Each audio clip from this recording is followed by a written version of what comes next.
Ceci, c'est la Ligue des Champions. Moi, je suis le PSG.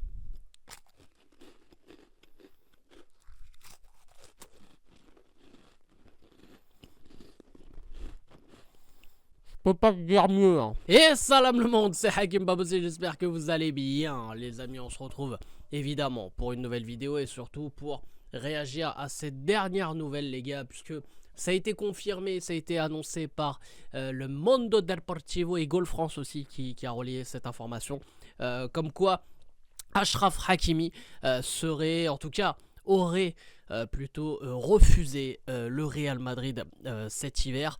Voilà, et c'est pour ça aussi qu'il a prolongé de son côté pour le Paris Saint-Germain. On en avait parlé il y a quelques temps. Je voulais revenir, les gars, sur cette nouvelle, donner mon avis. Dire aussi pourquoi pourquoi je suis heureux, tout simplement, hein, qu'il ait fait ce choix.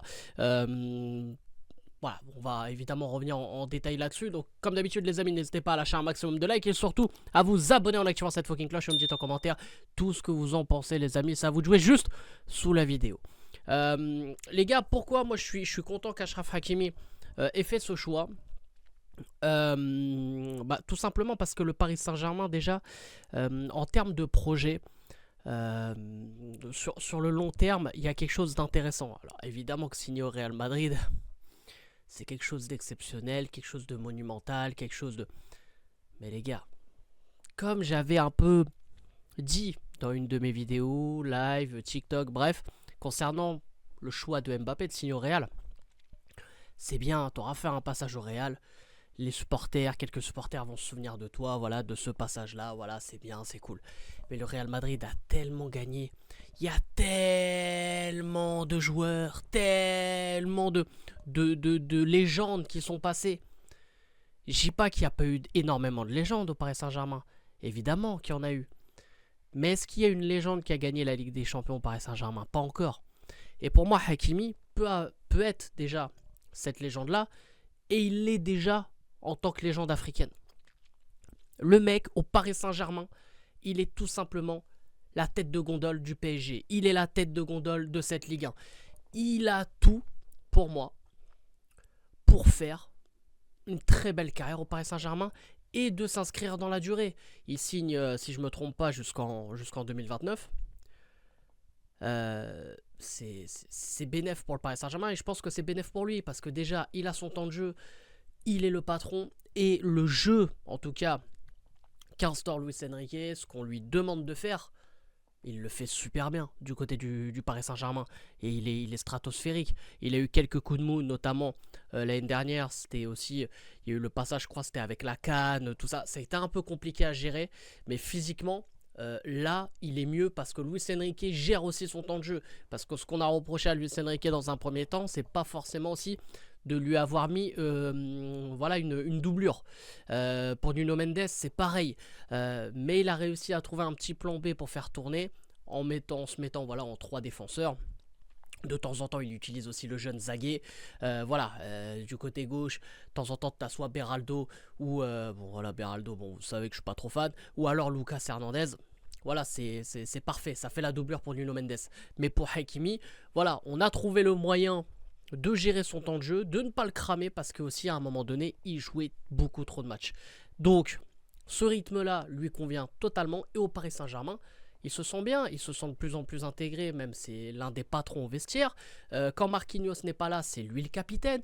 Enfin, quelle idée d'aller dans un club qui n'a pas voulu de lui à un moment donné. Alors oui, c'était au moment de Zidane, où on lui a fait comprendre que voilà, ça allait être compliqué parce qu'il y a Carvajal. Même à un moment donné, c'était entre lui et Lucas Vazquez. Alors, les gars, avec tout le respect que j'ai pour Lucas Vazquez, mais... on n'est pas dans la même catégorie, ça boxe pas dans la même catégorie les mecs. On parle d'un des meilleurs latéraux du monde avec le mec qui est même pas déjà le meilleur latéral droit de son club. Donc à un moment donné, voilà, il faut parler français. Hakimi, pour moi, avait tout à perdre en allant au Real Madrid. Et pour moi, c'était un risque aussi pour la sélection nationale. Pourquoi? Parce que le Real Madrid, ils ont un problème, les gars, il faut qu'on parle français, avec la Coupe d'Afrique. C'est-à-dire que le Real Madrid ne laisserait pas facilement un joueur disputer la Coupe d'Afrique. Là, il y a une exception avec Brahim. Mais pourquoi il y a une exception avec Brahim? Parce que les gars, on parle d'un joueur qui joue des miettes, qui joue des 3-4 minutes, et qui en 3-4 minutes te retourne un match.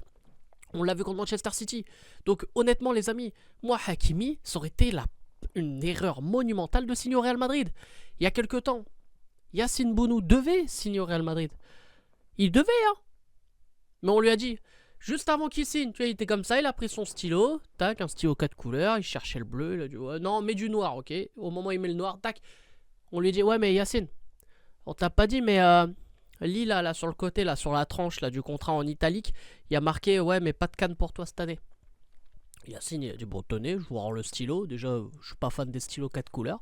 Et puis voilà. Non, mais plus sérieusement, Hakimi, tu lui dis, ouais, tu joues pas la canne, Real Madrid ou pas, m'en bats les couilles. T'as capté ou pas? Non, mais oui, c'est pour ça aussi. Moi, je pense que il y a un malaise autour de ce truc-là du côté du Real. Et c'est une des raisons pour lesquelles Yacine Bounou, notamment, n'a pas signé à l'époque avec le Real Madrid. Et après, on connaît l'histoire. Il est parti du côté de l'Arabie Saoudite. Et c'est bien dommage parce que Yacine Bounou au Real, franchement, j'aurais kiffé. Après, entre-temps, il y a eu le retour de Thibaut Courtois. Ça aurait pu être compliqué pour lui. Donc, au final, c'est pas plus mal. Bref, pour revenir concernant Hakimi. Voilà les gars, je confirme et je reconfirme que pour moi c'est un très bon choix de sa part. Et en plus de ça, voilà ce qui fait avec le Paris Saint-Germain en Ligue des Champions, en Ligue 1, en Coupe de France, bref, toutes compétitions confondues. Voilà, c'est 10 fois, c'est mieux, c'est de mieux en mieux. On parle de lui comme l'un des meilleurs latéraux du monde. Et après on va me dire, ouais, mais la Ligue 1 c'est rincé, le niveau de la Ligue 1 c'est pété. Regardez en Ligue des Champions les gars. T'as quand même toutes les équipes qui étaient engagées qui sont minimum barragistes. Et il y a Lille dans les 8 premiers. Alors Monaco, bon, ils se sont fait voler contre Benfica. Hein. Ça a été un vol monumental. Hein. Ils ont perdu 1-0. Mais moi, j'y crois pour le match retour. D'ailleurs, Ben Seguir qui est un peu en mauvaise posture là, à Monaco. J'espère qu'il va pouvoir se relancer. Les gars, voilà, pour moi, clairement, la Ligue 1 n'est pas un championnat de merde, les frères. Il faut arrêter de à chaque fois détruire notre Ligue 1.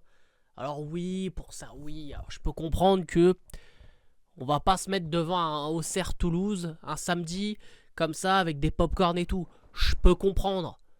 Mais les mecs là qui font les bandeurs de Liga, de Serie A ou de je sais pas quoi, vous allez pas me dire que vous allez kiffer un Hellas Vérone Como ou comme, je sais même pas comment on dit là.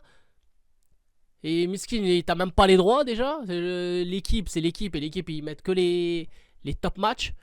Donc les gars, arrêtez de vous prendre pour des puristes de je ne sais où. Alors je parle là surtout pour les franco-français, hein, les gars. Les gars, intéressez-vous à la Ligue 1 et je vous jure que c'est un championnat passionnant. En plus, moi honnêtement, j'ai été favorable au championnat à 18 clubs. Ça fait certes moins de matchs, mais ça fait surtout des matchs un peu plus relevés. Parce qu'à chaque fois, tu avais le 19e ou le 20e qui était déjà largué au bout de la 10e journée. Bref, donc voilà, ça c'était une petite parenthèse par rapport à la Ligue 1.